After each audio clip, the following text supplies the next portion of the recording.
All right, this is our water desalinator.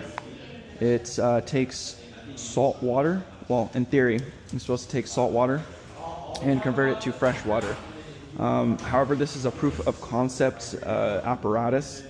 This is a household RO membrane, so it will not be able to convert the salinity of the ocean to fresh water. However, it is a proof of concept. We can obviously upgrade it when needed. How it works, it has three sensors, right? Two sensors. It has two sensors and one actuator. So we have our flow sensor right here. And this, when we pump air through here, this piston will rise and it will push our dirty water through this tube, through the flow sensor to the RO membrane. And how fast this flow sensor spins determines how much pressure is inside of it. And once we go over a certain pressure, around 40 to 60 psi, then it will open this solenoid valve right here from this top. And this solenoid valve will be connected right here. So this connects right here. This will open up and it will put the overpressure water through to the brine / overpressure tank. There's also another tube that comes from the RO housing, which is the brine. So this is the clean, and this is the brine. So the brine helps flush out the RO membrane, so it remains nice and clean to filter as much water as needed.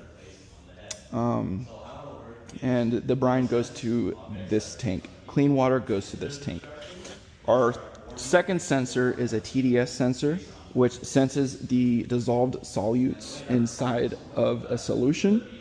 So for an example, and it tells you how dirty water is based off of the ionic components of it.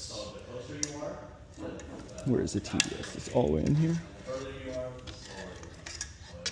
So this is our TDS sensor, and right now, okay, got it? Right now it says 0 parts per million, and when he dunks it inside, it's 752 parts per million. And this is doped with salts to make it this dirty. However, we will go ahead and use this machine. Pour the dirty water inside, or the salty water inside.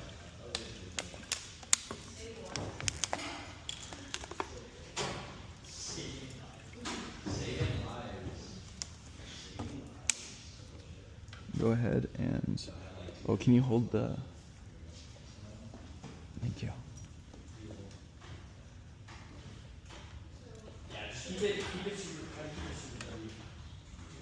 We gotta turn this on. And the whole idea of this is to eventually make it portable. Okay, now we have everything set up. Everything's connected. Oh, let's go around here. You want to pump it up so I can show the... And the closed means that the solenoid valve is closed right now. And when it opens up, it will say open. Yeah. This too.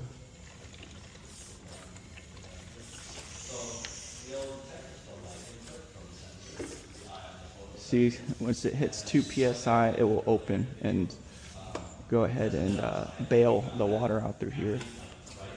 But if we keep a constant pressure,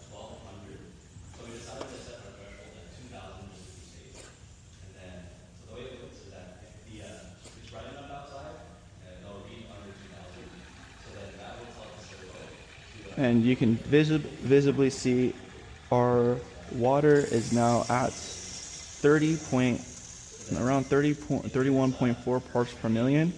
It's significantly better than the 700, 800 range that we had, right? So yeah, this is our project. We drew a circuit diagram here, and this shows the layout of how we're connecting everything. So let's start from our Arduino here. The first thing we have connected is the LCD screen, and that is connected through its respective pins to the Arduino, but all the ground and power pins are all connected to the breadboard. And to connect to the breadboard and also the Arduino pins is the TDS sensor, which we have ground and power connected to the breadboard, and we have the input being connected to A0, and also the flow meter is connected to pin 10. Next, we have our solenoid, which is the valve we called right here. It has its own power and ground rails, and it's connected by a flyback diode just to protect the circuit if any voltage spikes or anything happen. And that is connected to a MOSFET, which has the 10 kilo ohms connected to the gate, and that connects to the NPN transistor.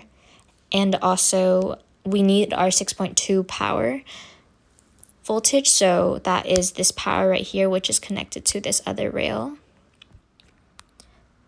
So right now, this is more in depth of it working.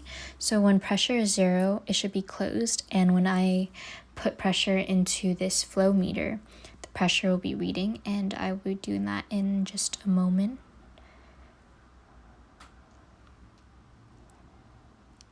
So it went to 4.2 psi, so it opened, the solenoid opened, and when it's not, it's closed.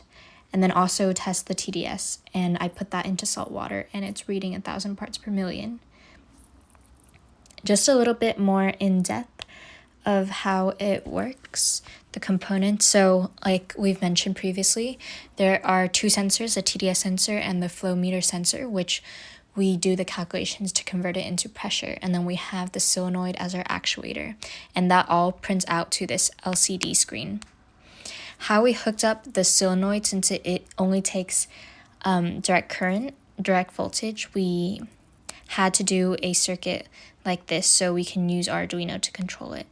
So we have one rail for the power, and then we have the other rail connected to the solenoid. We have our NPN transistor, and we have our MOSFET transistor too, and that connects to our Arduino. Okay, so an overview of our code is that right here, it starts off by defining the pins for the LCD screen and what is what, and now we're going to assign names on what variables and what types of variables that these are. So this one is just defining for the flow sensor, and this is also more for the flow sensor. These are the constant for the calculations of pressure, and these are the constants for the calculations of the TDS. This is just defining which pin is the solenoid pin, which will be controlling our circuit. Right here is just taking an average of 30 samples for the TDS reading. This is just the ISR function, which is just to smooth out any frequencies we might get. But it's just making sure that everything is stable. And next we have one of our main function setup loops.